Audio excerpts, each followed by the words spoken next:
The assertion that Daniel Gregory, 15, captain of the school mathematics team and president of the poetry club, had failed to hand his essay concerning the Spanish-American Wars of Independence in on time was founded almost entirely on gross assumption. However, the tragic series of dramatic happenstance that had made the truth of it was, regrettably, believable to no one. The original copy had been eviscerated in the jaws of a domestic canine. The second, that Daniel had scribed in the waning hours of the night prior, he had left on the kitchen counter in his morning grogginess. The third copy he had typed in the school Athenaeum just moments ago. Though he had received a detention for surpassing the deadline by 1 minute and 12 seconds, was the final brutal twist in this sadistic farce.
You are to write 700 words explaining what you got this detention for, why it was a bad thing to do, apologise for it, and explain why it won't happen again.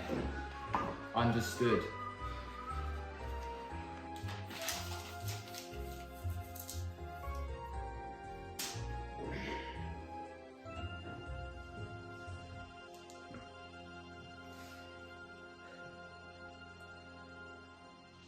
Sir.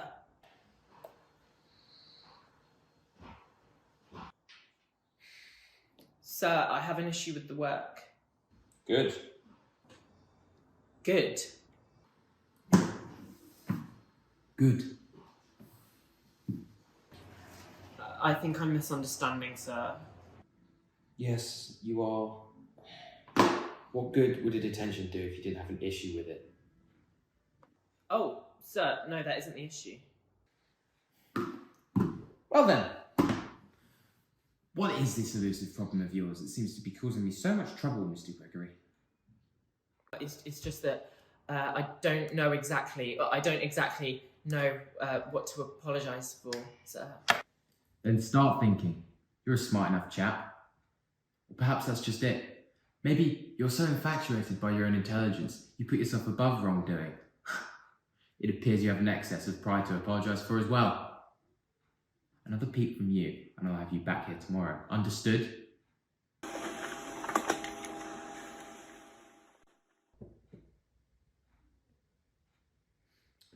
I'm leaving to get a drink. There'll be no funny business while I'm gone.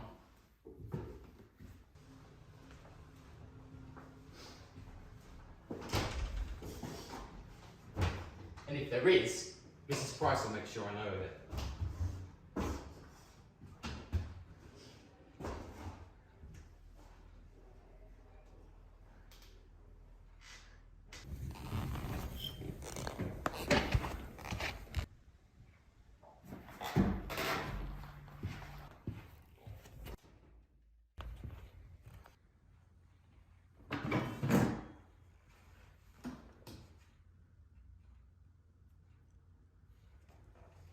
You have an excess of pride to apologise for, Gregory. You know, they used to make pencils out of lead. So if I did this, the lead would seep into your blood, killing you. Yes, well, pencils such as this never were actually made out of lead, so I guess it wouldn't have killed me. I think that was how you put it.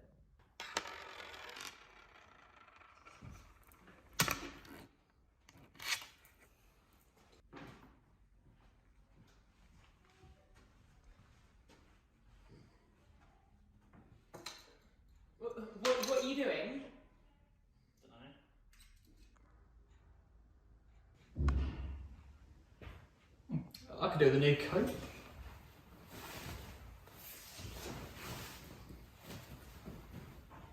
Oh, put his coat back.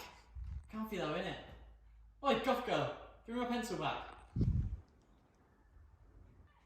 It's my pencil, give it back.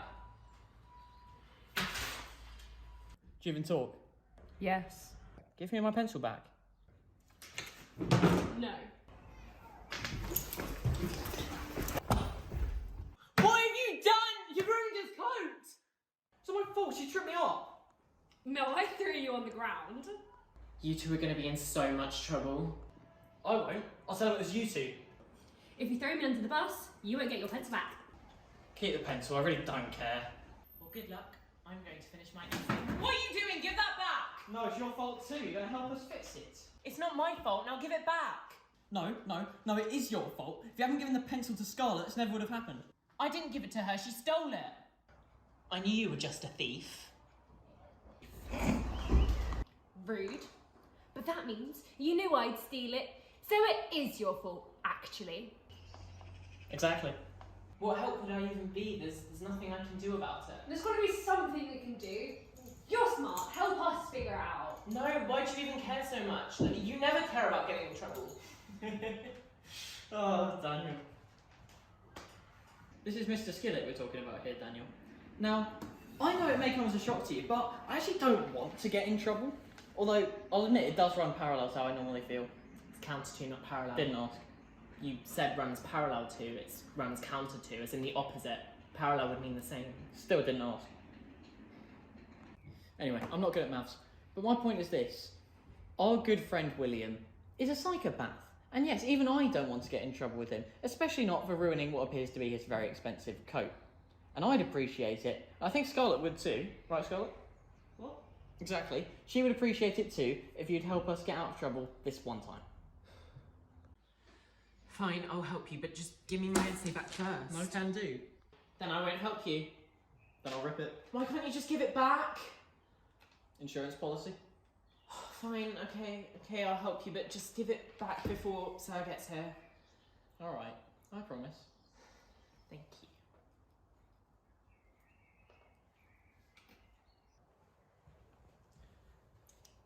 Well, I mean, it's staying permanently. I don't know, I think it looks kind of neat. Yeah, you're right. Oh, this is hopeless. Well, that attitude isn't helping. Oh, wait, I got it. I have biology, period 4. Dr. Maurice is wearing the same coat. Are you sure? Certain. I'm confused. Well, we swapped the coats around. There's not enough time. We can just be quick. Well, what about Mrs. Price? She's not going to cause us any problems.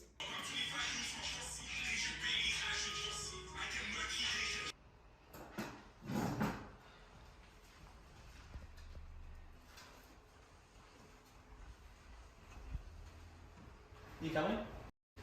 Yeah, but what choice do I have?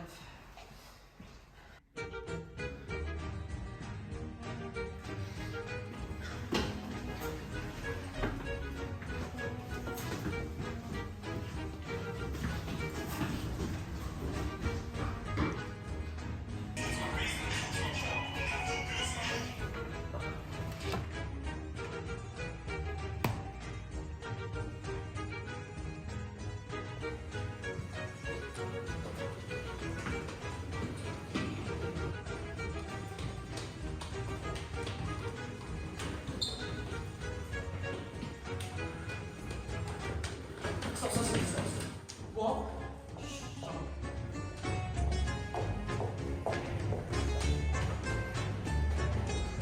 Let's go there, brother.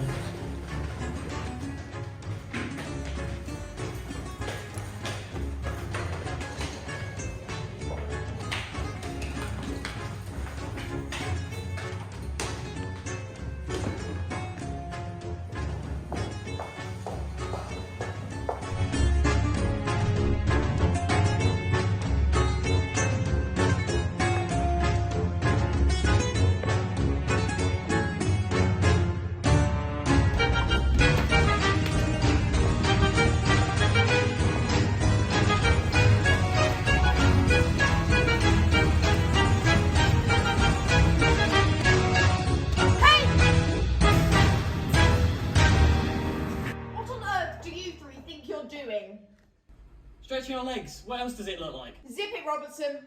Gregory, I expect better from you. Sorry. No one move. Now we're all going to the detention room before Mr. Skillet gets back. And if you're lucky, I won't tell him that you left. How does that sound? I think that's more than fair.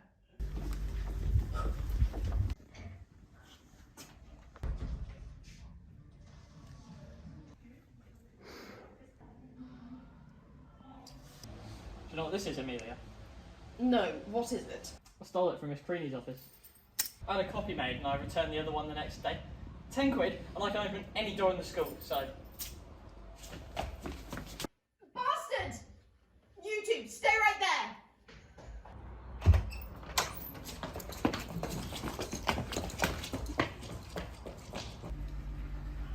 there! Okay. Come on, let's go. Yeah, okay.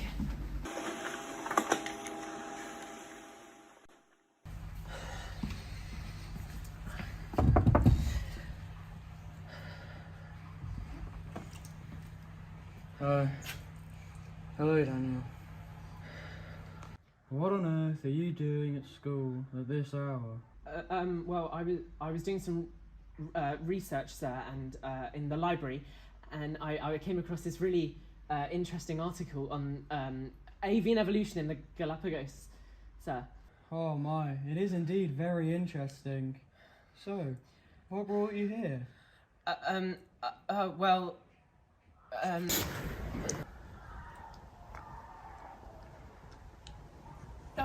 Sir, I wanted to ask you about the homework that you set last Tuesday. I think it was last Tuesday. Yeah, I wanted to ask you about that. Oh yes, an allopatric speciation. Yeah, that's it. Oh well, it's actually quite simple, really. You start with one species, and then blah blah blah, blah blah blah, blah blah blah blah blah blah blah blah blah. Oh, okay, great, thanks, sir. Bye bye.